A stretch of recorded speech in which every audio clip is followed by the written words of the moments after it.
নমস্কার, আমি অয়ন্তিকা আর আপনারা এই মুহূর্তে দেখছেন বাস্তব নিউজ। বিস্তারিত খবরটি জানতে সম্পূর্ণ ভিডিওটি দেখুন। ধন্যবাদ। বকখালি আবাসিক হোটেলে মধুচক্রের আসর, পুলিশের অভিযানে এক মহিলা সহ গ্রেপ্তার 5। বকখালি সমুদ্র সৈকতের পাশে একটি নীল আকাশ নামে একটি আবাসিক হোটেলে বসেছিল মধুচক্রের আসর। গোপন সূত্রে খবর আসে ফ্রেজারগঞ্জ কোস্টাল থানায়। সুন্দরবন জেলা পুলিশ সুপারের নির্দেশে ফ্রেজারগঞ্জ কোস্টাল থানার পুলিশ ঘিরে ফেলে আবাসিক হোটেলটিকে। হোটেল থেকে গ্রেপ্তার করে এক মহিলা ও 4 পুরুষ সহ মোট 5 জনকে। তাদেরকে আজ কাকদ্বীপ এজিএম আদালতে তোলা হবে। ধৃতদের মধ্যে আছে একজন হোটেল ম্যানেজার, 2 জন দালাল ও বাইরে থেকে আসা 2 জন পুরুষ মহিলা। আর আপনারা সেই ছবি সরাসরি দেখছেন শুধুমাত্র বাস্তব নিউজের পর্দায়।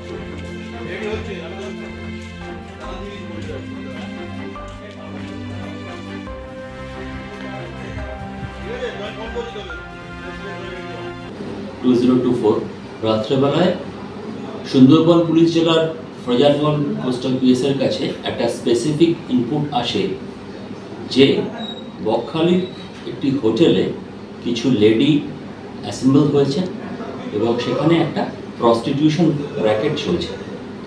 তো এই সোর্স ইনফরমেশনের উপর বেস করে আমাদের সিআই নামখানার লিডারশিপে being accompanied by OC Fraserganj coastal PS এবং ফ্রেজারগঞ্জ কোস্টাল পিএসের other officers, force, lady constables, এরা সবাই প্রপার এসওপি মেনটেন করে সেই হোটেলটিকে কর্ডন করে সেই হোটেল থেকে আমরা 5 জনকে সেখান থেকে অ্যারেস্ট করি।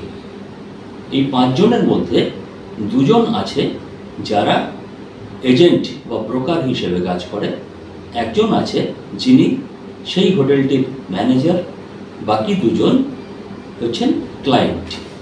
এটা সুন্দরবন পুলিশ জেলার একটা বড় সাফল্য, কারণ আমরা আমাদের মাননীয় পুলিশ সুপার ডক্টর কোটেশ্বর রাও আইপিএস স্যারের নেতৃত্বে একটা জিরো টলারেন্স অফ ক্রাইম এই লেভেলটাতে বিলং করছি।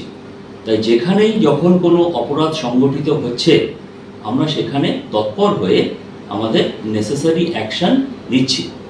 আজকে সেই 5 জনকে আমরা লার্নেড কোর্টের কাছে প্রডিউস করেছি উইথ পিসি প্রেয়ার এবং আমাদের ইমোরাল ট্রাফিকিং অ্যাক্ট 1956-এর সেকশন 3, 4, 5 অ্যান্ড 7 অ্যাক্টে এদের এগেনস্টে স্পেসিফিক কেস স্টার্ট করে ইনভেস্টিগেশন শুরু করা হয়েছে।